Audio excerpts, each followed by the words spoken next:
বাংলাদেশের কোনো ব্যাটসম্যান ৩৫ বলে টি-20 সেঞ্চুরি করবে, চিন্তা করেছেন আপনি? বাংলাদেশের কোনো ব্যাটার পাওয়ার প্লের মধ্যে 10টা ছক্কা মারবে, কবে ভেবেছেন আপনি? আপনার দূরতম স্বপ্নেও কি আপনি চিন্তা করেছেন বাংলাদেশ পাওয়ার প্লেতে 100-র উপরে রান তুলবে? 3টা ঘটনা একই দিনে একই ম্যাচে ঘটিয়েছেন হাবিবুর রহমান সোহান নামের এক তরুণ 35 বলে 100 করেছেন, এবং সেই 100-র ইনিংসে তিনি গোটা 10 ছক্কা মেরেছেন, সবগুলো পাওয়ার পেতে বাংলাদেশ তুলেছে 107। এই যে রাইজিং স্টার্স এশিয়া কাপ টুর্নামেন্টটা প্রথম ম্যাচে বাংলাদেশ হংকং চায়নার বিপক্ষে জিতেছে 167 চেস করে 8 উইকেটে, এবং 9 ওভার বাকি থাকতে courtesy goes to Habibur Rahman Sohan. Brilliant, outstanding, মিসমারাইজিং।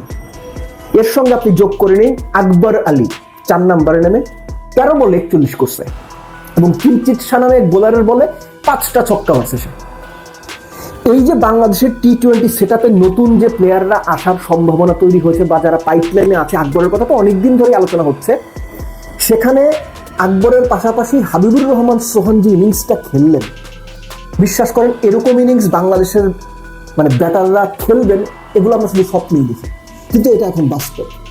একটা সময় তো হাবিবুর রহমান সোহানের রান ছিল 24 বলে 81, তিনি যদি 25-26-এ 2 বলে দুটো ছক্কা মারতে পারতেন, 27 বলে 26 বলে তিনি 100 করতেন, যেটা হতো দ্রুততম টি-20 সেঞ্চুরির অফিসিয়াল রেকর্ড। সেটা বাংলাদেশের রেকর্ড হতো, সোহানের রেকর্ড হতো। সোহান সেটা পারেননি আনফরচুনেটলি, এমনকি তিনি বোধহয় শেষ 12 রান করেছেন 88-এর পর থেকে, যে 100 যে 12 রান এটা করেছেন তিনি 11 বলে, 24 বলে 88, 35 বলে গিয়ে 100। লাস্টে তিনি খুব বেশি স্ট্রাইক করতে পারেননি, তিনি রয়েস হয়ে খেলেছেন। বাট দেন এগেইন এই যে সোহানের ইনিংসটা না, এইটা আসলে ভাই আপনি যদি দেখে থাকেন আপনার অনেক দিন মনে থাকবে। এখন হংকং বলে কিন্তু ভাই প্লিজ খেলা করেন না, হংকং টি-20 ভালোই খেলে। একই সঙ্গে আকবর এই যে 4 নম্বরে নেমে 13 বলে 41 করলেন, এইরকম ইনিংস কিন্তু আকবর এখন নিয়মিতই খেলছেন।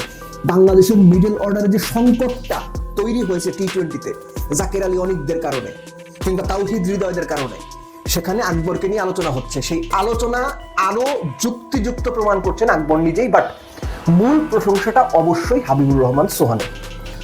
কেননা পাওয়ার প্লের মধ্যে গোটা 10 ছক্কা হাঁকিয়ে ফেলা, পাওয়ার প্লের মধ্যে আপনার 107 রান তুলে ফেলা ওপেনিংয়ে, এটা সহজ কোনো ঘটনা না।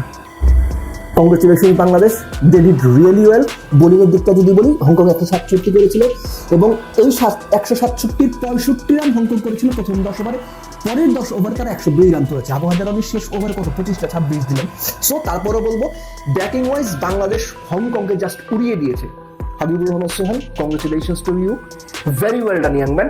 মনে করিয়ে দিই, কিছুদিন আগে যে বাংলাদেশ টিমটা আপনার 6 সাইড খেললো, সেখানেও তিনি 13 বলে বোধহয় একটা 50 করেছিলেন, 53 বা 54। তারও আগে যে টি-20 এনসিএলটা হলো, সেখানেও তার 3-4টা বেশ ভালো ইনিংস ছিল, কার্যকরী ইনিংস ছিল, বেটার স্ট্রাইক রেট ইনিংস ছিল। সো হাবিবুর রহমানের এই রেকর্ড ব্রেকিং ইনিংসটা, 35 বলে সেঞ্চুরি ইনিংসটা এখন বাংলাদেশের দ্রুততম টি-20 সেঞ্চুরি রেকর্ড। এবং আকবর আলী, তিনি যে টি-20 ন্যাশনাল টিমে এখন আর নক করছেন বা করা নাড়ছেন না, এখন টি-20 ন্যাশনাল টিমের দরজায় আকবর আলী রীতিমতো বড় বড় থাপ্পড় দিচ্ছেন। যারা দেখার কথা তারা দেখছেন তো।